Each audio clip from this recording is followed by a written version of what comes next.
In today's podcast, I'm joined by Mark Burgess to dive into the real reason why most estate agents are drowning and how AI, when used in the right way, can completely transform how you run your business. If you're feeling overwhelmed by tech, tools, and tasks, this one is going to hit home. Hope you enjoy the episode. If you're an estate agent that wants to stay ahead of the competition and to make more profits, then you need to talk to Iceberg Digital. Iceberg doesn't just sit alongside your CRM system, it replaces it. It's the UK's leading AI operating CRM system for estate agents, combining your CRM system, prospecting, marketing, website, and compliance all in one ecosystem. Your CRM system becomes fully automated, taking care of those repetitive tasks your team shouldn't be doing. Your prospecting runs 24/7, scanning the portals, capturing property addresses, matching them with your database, and sending them personal outreach faster than any human ever could. Your marketing is automatically written to match your tone of voice. Blogs, property descriptions, vendor updates, all done for you. And your website becomes AI driven, adapting to each visitor in real time and making your agency discoverable on Google and also on tools like ChatGPT. Agents across the UK are already using Iceberg to run a leaner, smarter, and more profitable business. Visit icebergdigital.co.uk and mention the Estate and Consultancy podcast when you book your demo to get an exclusive perk. Mark, welcome back to the podcast. Congratulations, you are now officially friend of the show. This is your second time coming back to us. Yeah, it's great. Yeah, I love it. Brilliant. Thanks for having me back.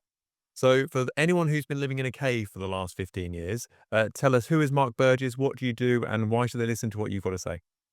Okay. Well, they don't have to listen to what I've got to say. My wife definitely doesn't listen to what I've got to say, or my kids. So, um, I am the CEO of Iceberg Digital. Have around 25 years experience of building various different businesses. I've built seven-figure businesses, eight-figure businesses.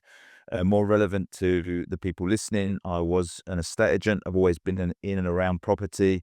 And Iceberg has an AI operating system for estate agents.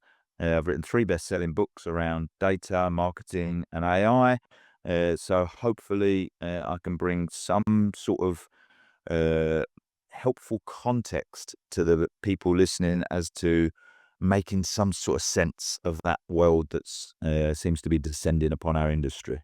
And I think one thing you're really, really good at is taking complicated subjects and making them so even people like myself can understand. Because we're going to have a bit of a deep dive today, so hopefully I can stay on tune with it. But I think you're really good at this. I think you're a really good person to kind of talk to about this. So let's talk about your AI summit, which happened literally just gone. What was sort of the goal of the event? Because it was a really sort of packed room there. What was sort of the goal when you initially set out to kind of throw that event? What was the kind of aim behind it?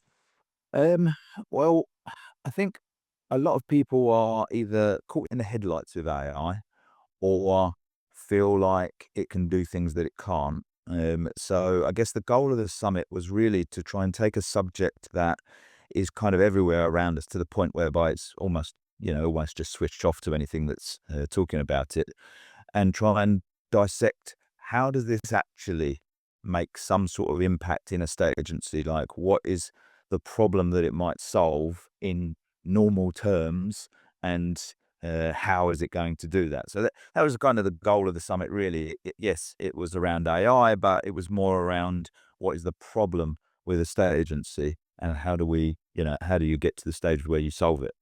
And you said something right at the beginning of the event, which I was nodding along with like no one's business. And when you said it, I was like, actually, that is absolutely bang on the money. And you said that agents aren't failing because they're bad at their job. They're failing because the work isn't finishable.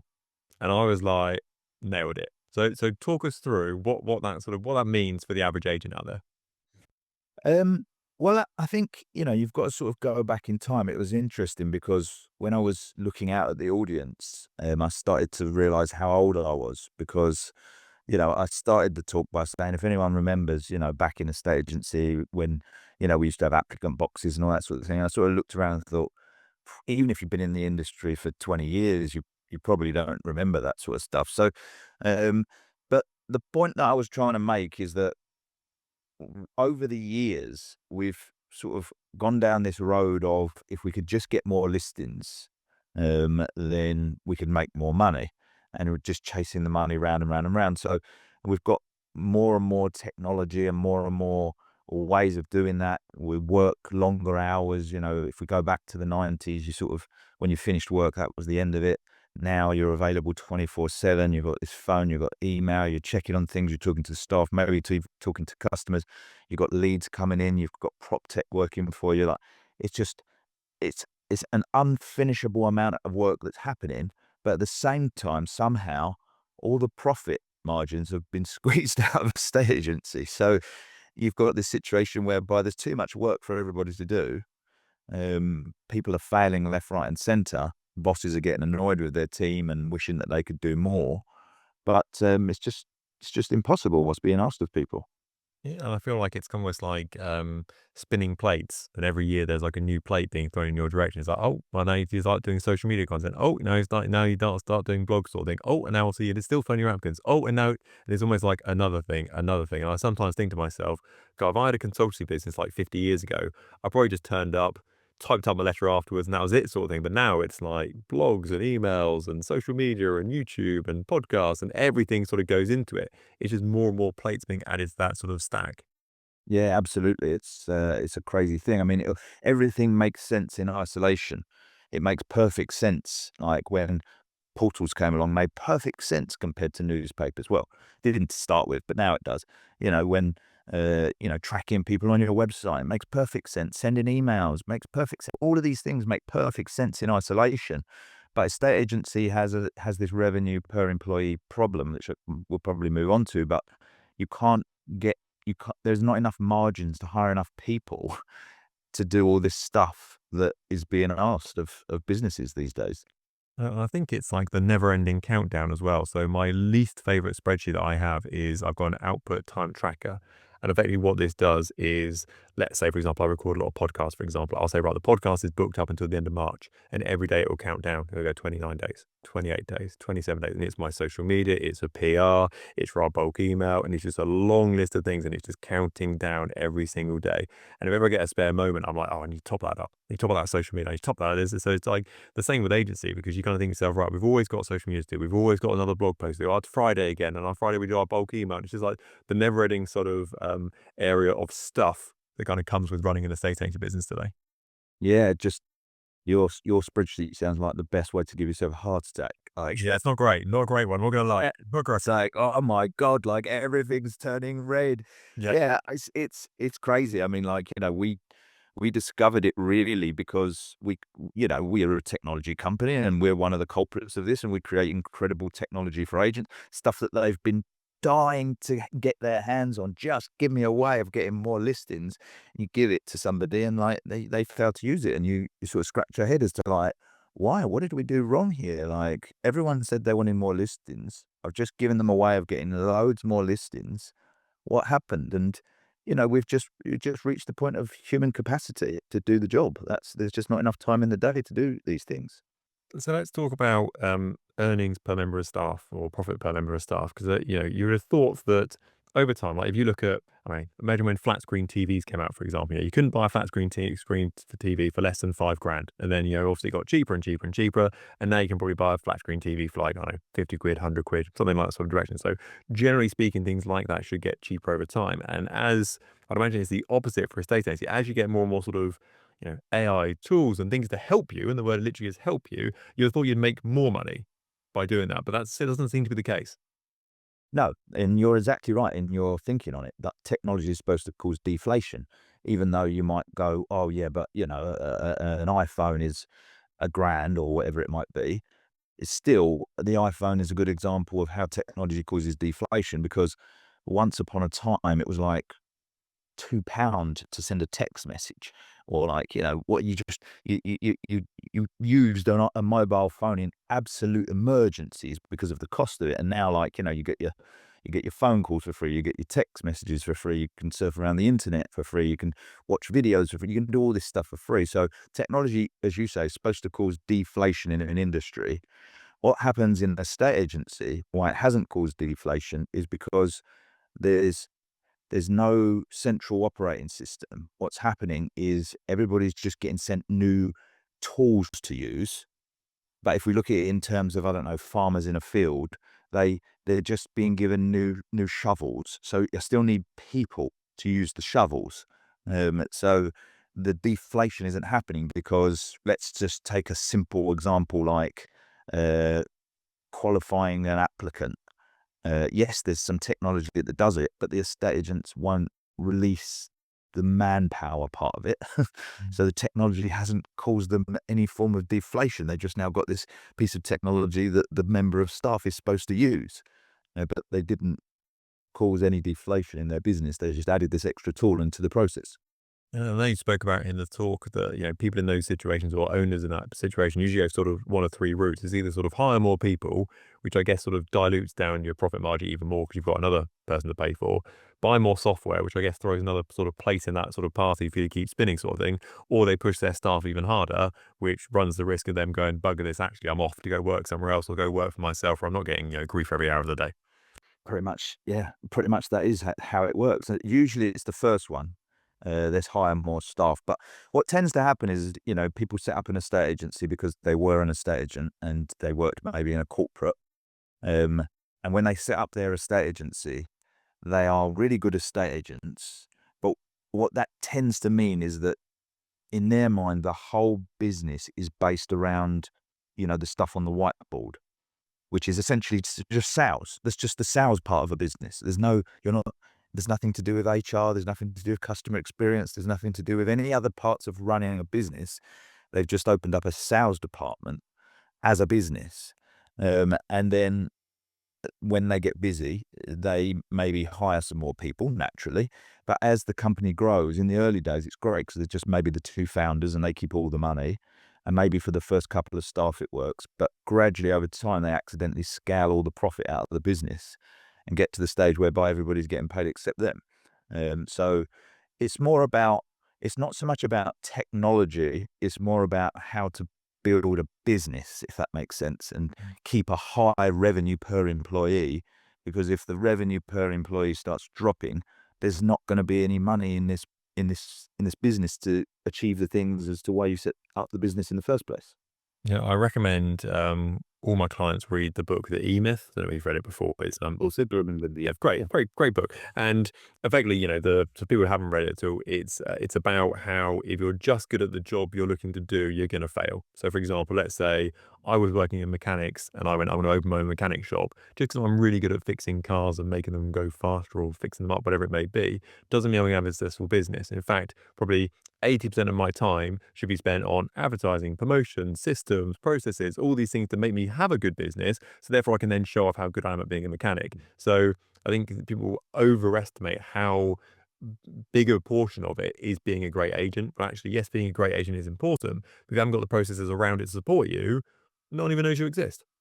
No, that's right. It's running a business is a different thing to being a good estate agent. Obviously, like it sounds obvious anyway, but I mean, Michael Gerber in that book that you mentioned, there's one point where he talks about the bakery, isn't there? And like it's not about baking bread. It's like about getting that smell of the bread that he used to get when he baked the bread with his grandma back in his kitchen, and all of that sort of stuff. And so running a like when you work in a corporate, you just you buy into the whole thing of like, sales, sales, sales, sales, sales, let's do more sales, let's do more sales.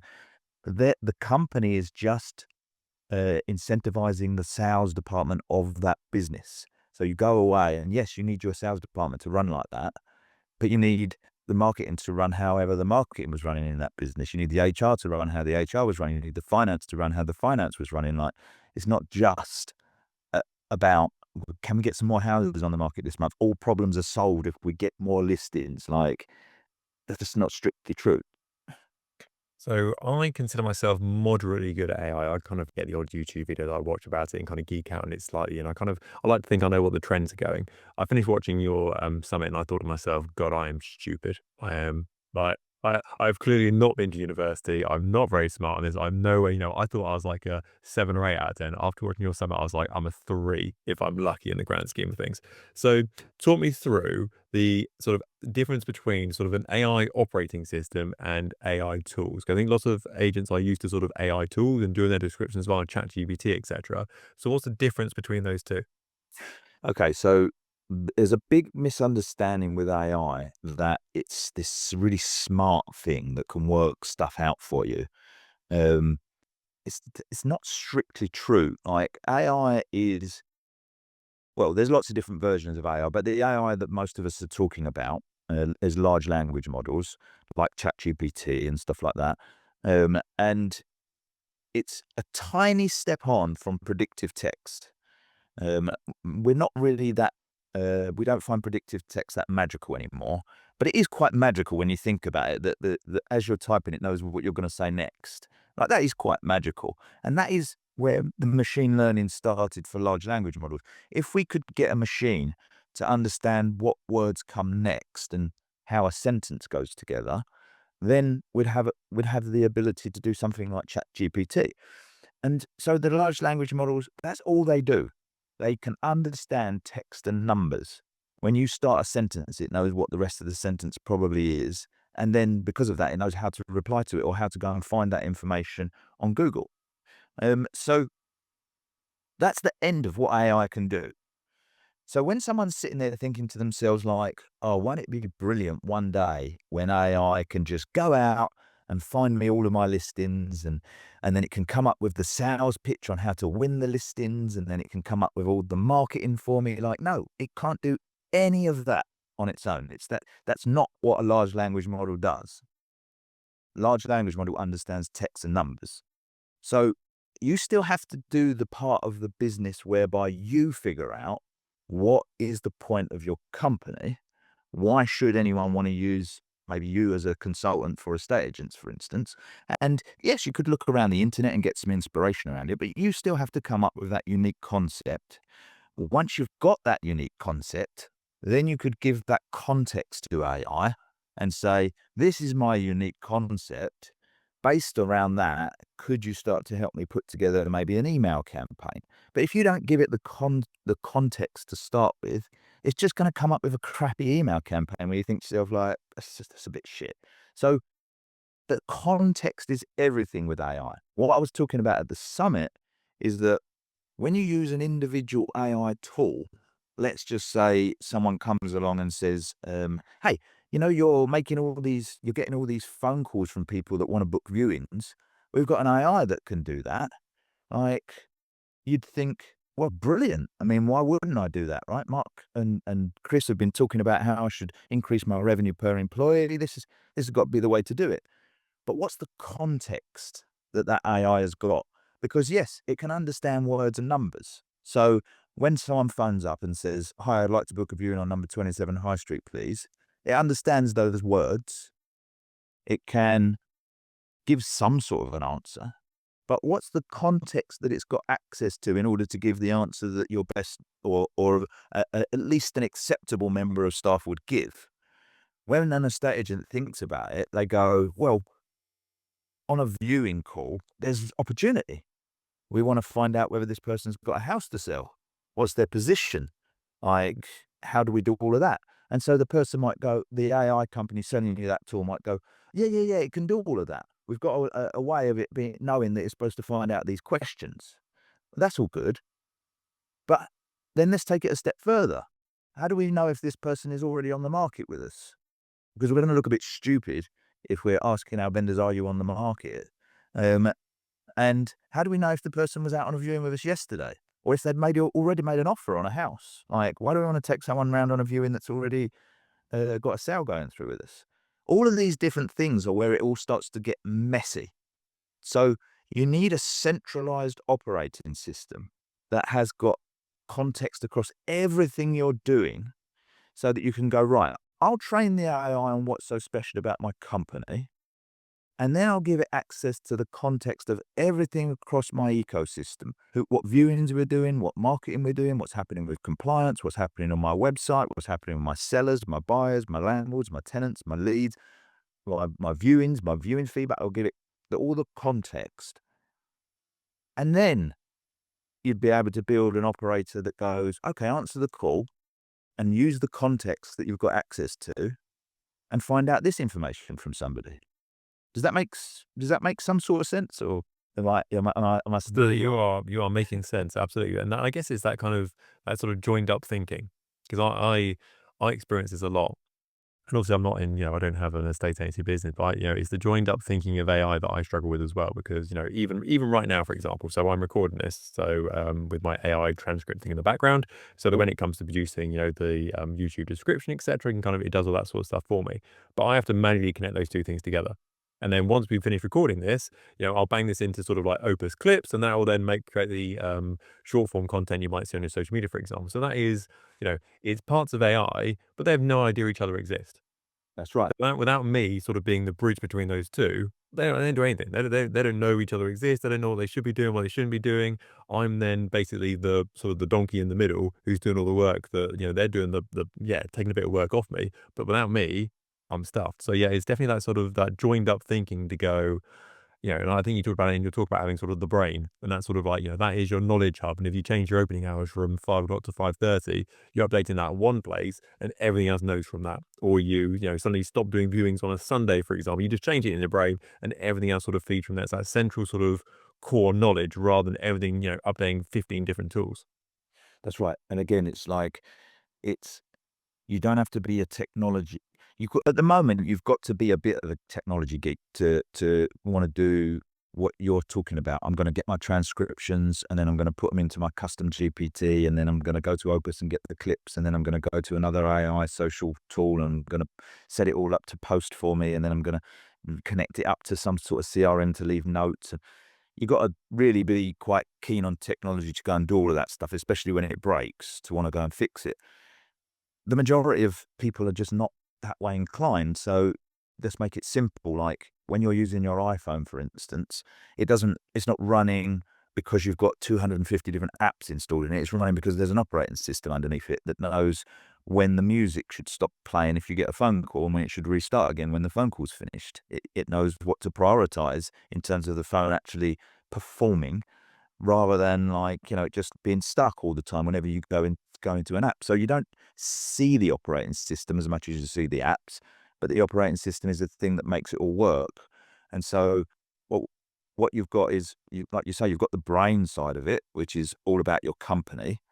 And an individual AI tool would probably have that as well. It would go like, "Oh, guess what? You can teach this AI all about your company." And you go, "Oh, that would be brilliant." So you do it. You give it all the documents, you give it all of your podcasts, you give it all the information, and before you know it, it's doing great things. And then there's another AI tool over here that does something else, and you do all of that again. And then, as you say, something changes, or you record a new podcast, that had some new content in it. The estate agency consultant has a new service now. You've got to go and update both of them, and you've got to go and find where the conflicting information is in the 150 different files that you've already put into those tools in 2 different places. Now times it by, over the course of the next 2 years, 100 different places.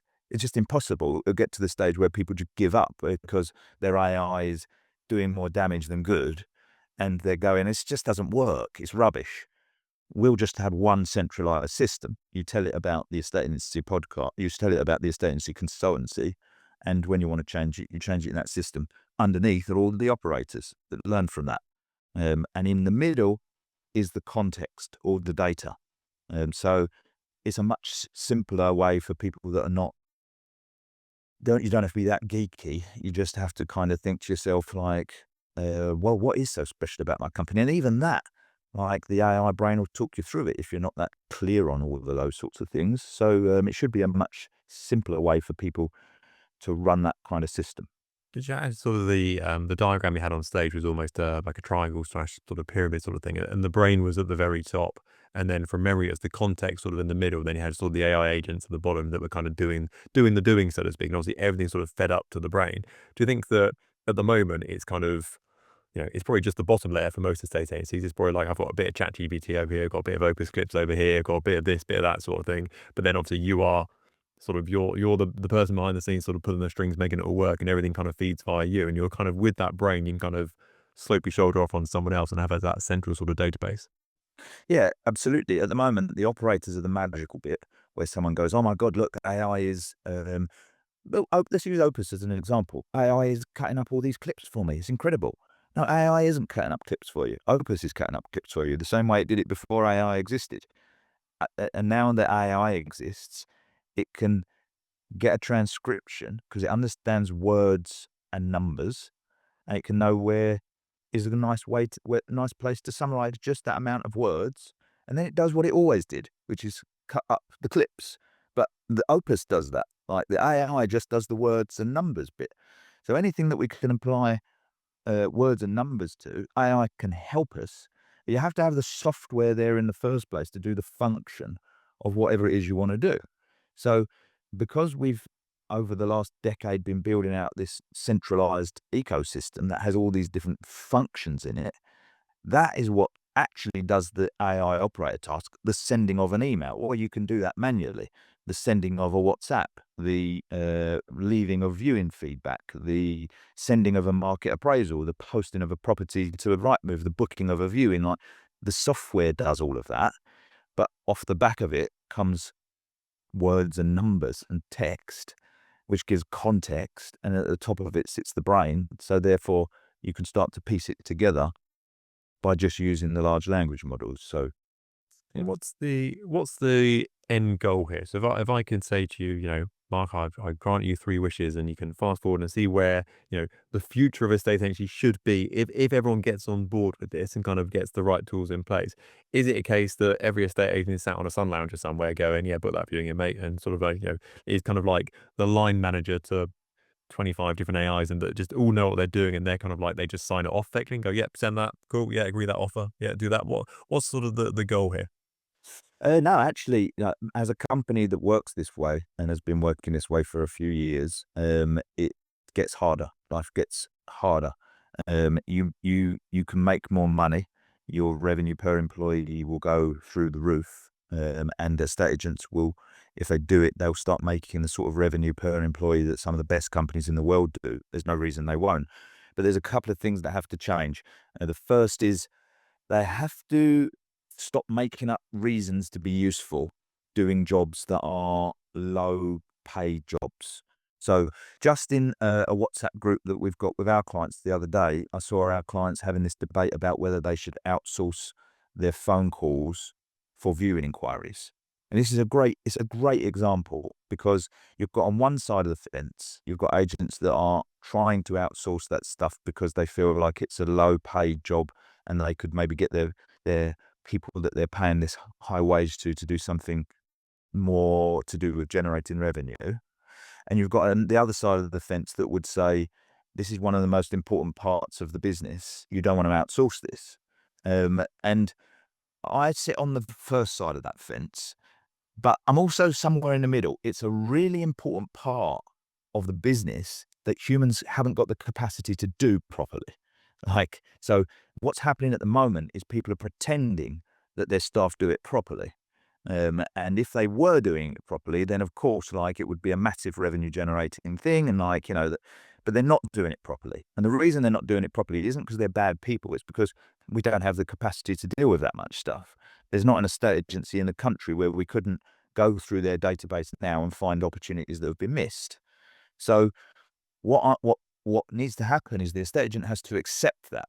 They have to go, human capacity that I've got in my business with the money that I can pay and the amount of people I can employ doesn't allow me to employ enough people to genuinely squeeze all of the juice out of every lemon and every opportunity that comes to my business.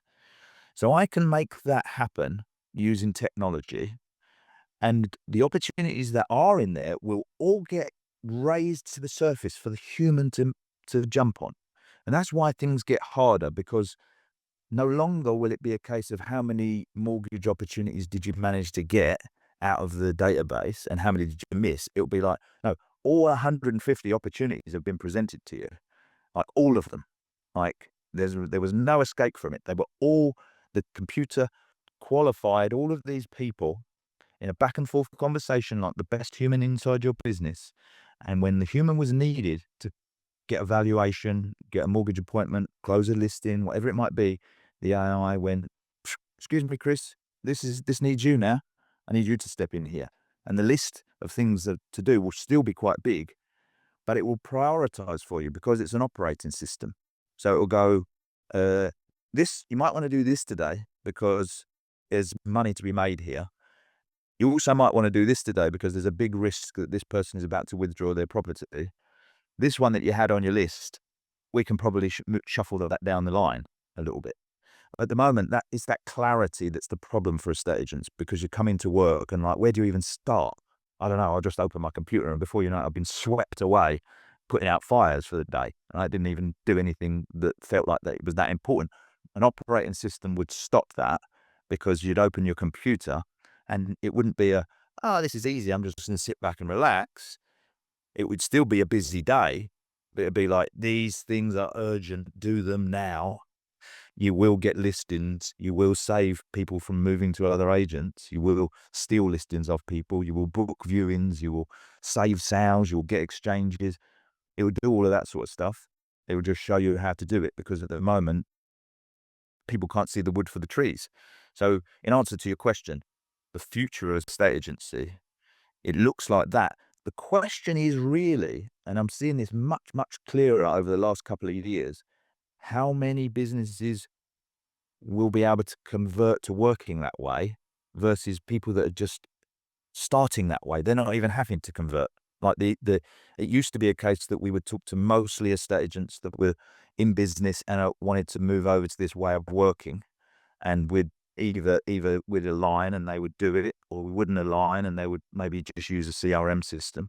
But more and more in the last few years, I'm seeing new estate agents set up that they're just there's no possibility they would open up a Blockbuster when they know Netflix exists. Mm. Like, it's this. It's hard for people to accept when I say by 2029, all people that don't do it will be out of business because they sort of think like that just sounds silly. But it's no different to accountants that decided they weren't going to use zero. They liked using a pen and paper, and they felt that that was their job, and they don't think that a computer should do this adding up for them, and they don't exist anymore. Like there's still loads of accountants, and there's still loads of competition in that industry, but those ones don't exist anymore. Mm. That's what will happen in a state agency and all businesses. And I guess it's kind of, you would look at a business that is taking full advantage of this. We fast forward, let's say a year, for example, and you had two businesses. One has started up afresh without this sort of stuff behind it, and one has started fresh with it. Yeah, the one that is with it, the other guys must look at them and go, "How the hell are you doing all that stuff? Like, you've got all this like content going out, your systems are on point, your phone's been answered, you've got listings like, and I'm struggling. I'm out here leaflet dropping." And like, how are you doing it? Sort of thing. What is your secret to make that work? And because it's kind of the with and the without. Yeah, that's almost what the divide is gonna be, and how long before people go, "Actually, I've had enough of banging my head against a brick wall. These guys are absolutely smashing me in every direction it possibly can be. I literally can't compete 'cause they're working 24/7," little they know. And the other businesses are there kind of, yeah, with their typewriter going, "Where is everybody?" It's been happening already for the last 5, 6 years. We see it in every single area where we have an estate agent operating, like, they are doubling their revenue per employee. I've got endless, endless case studies of it, whereby they wouldn't have even been able to believe it themselves. It wasn't like they thought to themselves like, "Yeah, I'm so into this now. This is gonna be brilliant." They was all, "Oh, I don't know. This is a big challenge. Can we do it? Should we do it?" They're all doubling their revenue per employee. They're all making. I've got companies that were so small, they were turning over less than £200,000, struggling to pay the bills, like, just couldn't see a way out of it, and are now turning over just under £1 million. Same people, same area, same everything. It's just they would never have been able to believe it. And the agents in their area are just going out of business. They're either doing it voluntarily because maybe they've just, I don't know, they're baby boomers and they've got to the stage where they're like, "Oh, I've had enough of this," and they're selling it up or shutting down, or they're just shutting down because they can't pay their bills. But we can all see it in the industry press. There's more acquisitions than ever. People are so they've had enough of it. Like they can't, you cannot keep up with this innovation manually by going, well, they don't even answer their viewing calls manually. Like that's not going to win. That's not going to win the fight. Mm. Talk about the gamification side of things, because you talked about, I think Fraser, your son, he was your, sort of guinea pig for the day effectively, with regard to, the experiment. And you talked about sort of the gamification of estate agency. So explain what you mean by that. Yeah, again, it's just trying to find how do you explain to someone what's important and what isn't. because we will have all experienced it with our staff whereby they are really busy. It's not that they're lazy, they're really busy, but somehow they're missing those things where you think, why have you not done this? I mean, like, this is like the number one priority. Oh, I've been busy doing this other thing. And you sort of think, yeah, but that's like a number 10 priority. So the gamification bit I was talking about was how do you teach someone that? And actually, it's pretty obvious. You do it through games. Like we have a great example of how to do it from teenagers and children all around us that are using really complicated systems, and they're making their way through them. If you think of any strategy game that might be out there, it's really complicated, but all of a sudden, like, my son's playing, like, he's building this theme park and he's got customers coming in and money and all this stuff going on. And so gamification has actually already shown us how to do that. They do it through points, levels, badges, the specific way that you explain things to people and highlight things to people when they should happen, when they shouldn't happen. It's really just a visual way of thinking about that operating system that I'm talking about. Because if there's no operating system underneath that knows what is a priority and what should happen with it, when should I flag it, and what is the communication that should be sent to solve this problem, then you couldn't make the gamification side. So if you've got the operating system, which we have, then you could make an interface whereby literally someone can look at their area in terms of a 3D map, just like you would look at a game, and the buildings can just flash and highlight as to, like, this property has people that want to view it. They've been looking at it on your website, but no one's booked it yet. If you click this button, we'll send all the messages to the people to book the viewings, just like a game. And like this one over here is flashing because they haven't had any feedback or viewings for the last 2 weeks. If you click this button, we'll send them the message about like what's been going on and that we're trying this and we're trying that, and we'll reduce the risk of, it'll go from flashing red down to back down to amber. So that was what I was talking about in terms of gamification. Is the same thing. Like, how do you prioritize what you should do next to win the game? Mm. So yeah, so much stuff to take in with this. So it's honestly such clever stuff. And on a slightly light-hearted note, did you see the article that came out yesterday, or the day before? I think it was either Sky or BBC, and they were doing the test for AI these days, and they give it a business to run. Right. And the business they get it to run is a vending machine business, and they have ChatGPT has its own vending machine, Claude had its own vending machine, Grok had its own vending machine, and they judge how advanced the models are outside of sort of the usual stuff by how well the business does and how much money they make, and they give it a prompt, say, look, you use any means necessary to make as much money as you possibly can do. And I think the first thing all the vending machines did is got together and made a cartel and put all the prices up across the board. And then I think ChatGPT ran out of Kit Kats or something, and then literally the other ones were extorting it to get more food. It is a interesting thing to look at, to say the least. So with that in mind, if you're an agent listening to this thinking, am I going to get replaced in the next 10 years or so? What would you say to that person? Actually, you know what? But this is we haven't planned this already, but yesterday I had this exact conversation with an agent because he called me and he said, I came to the summit and I went back to my office so revved up and so excited. And I sat down with my team and I explained it to him. He said, and obviously, like, I can't explain it like you did. And they just looked back at me like glumly and just said, like, but you know, what are we going to do? That'll affect our commission. Like, we want to be the ones to qualify our portal leads. We want to be the ones to do this. He said, so what would you say to them?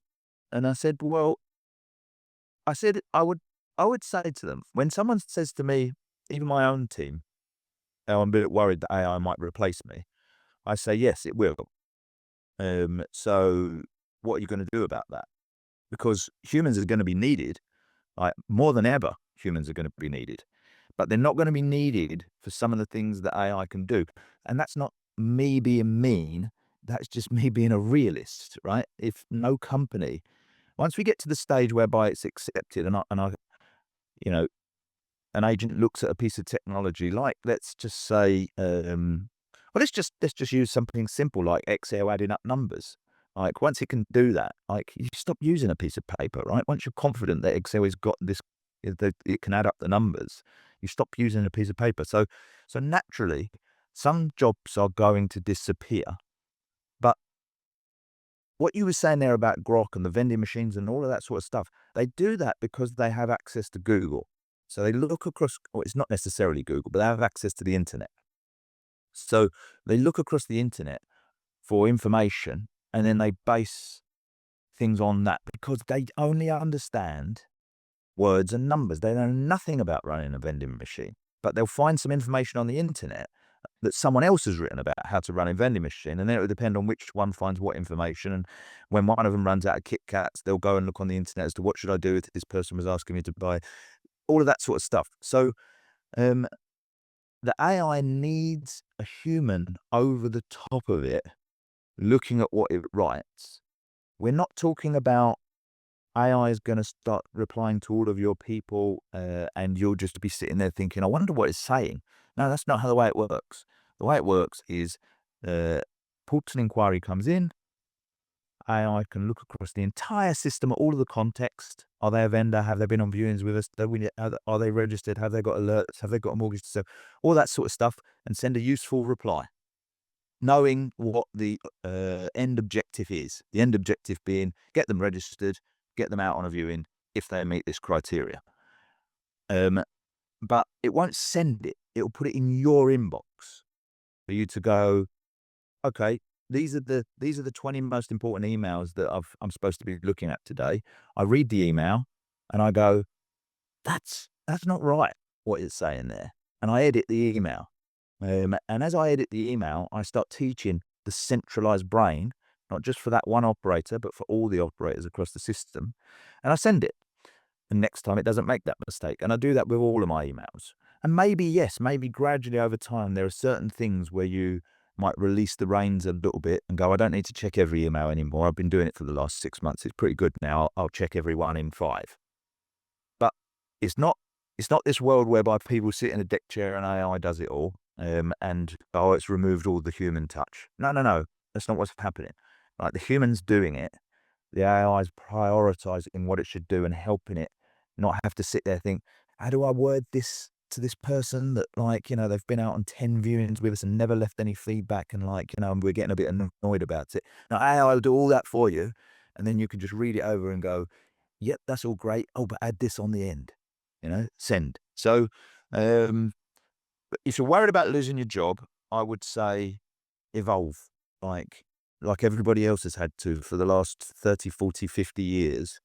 You have to evolve, and all we're talking about here is you becoming the most useful member of the team, whatever that means. Once upon a time, it might have meant answering the call, answering as many more calls than anyone else.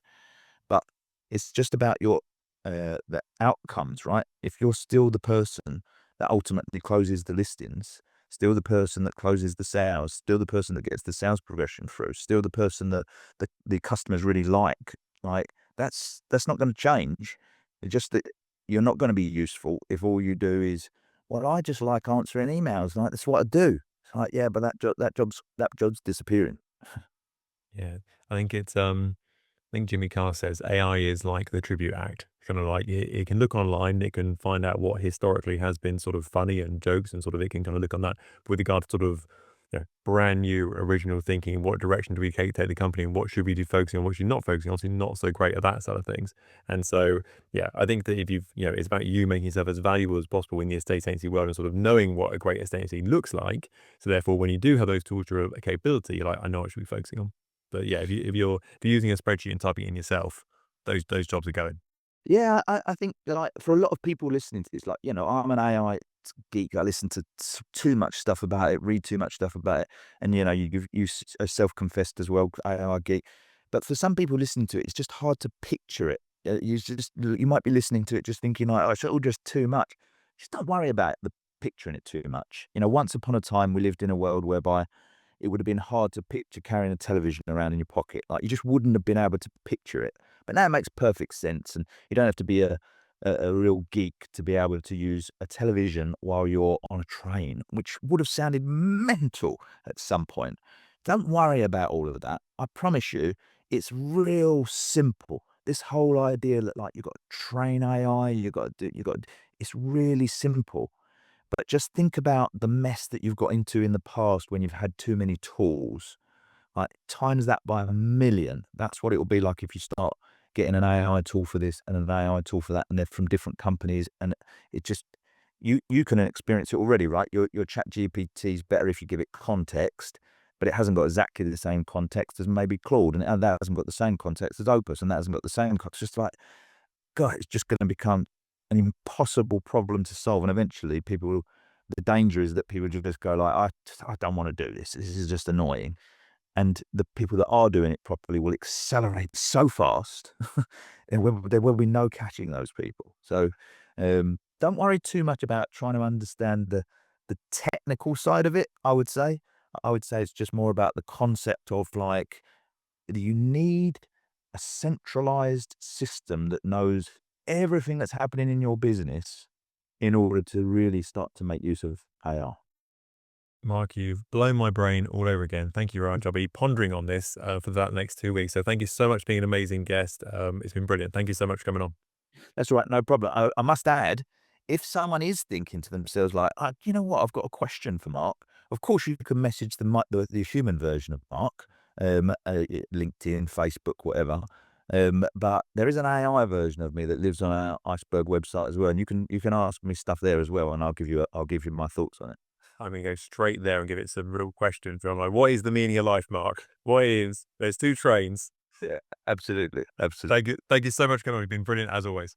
All right, no problem. Cheers, Chris.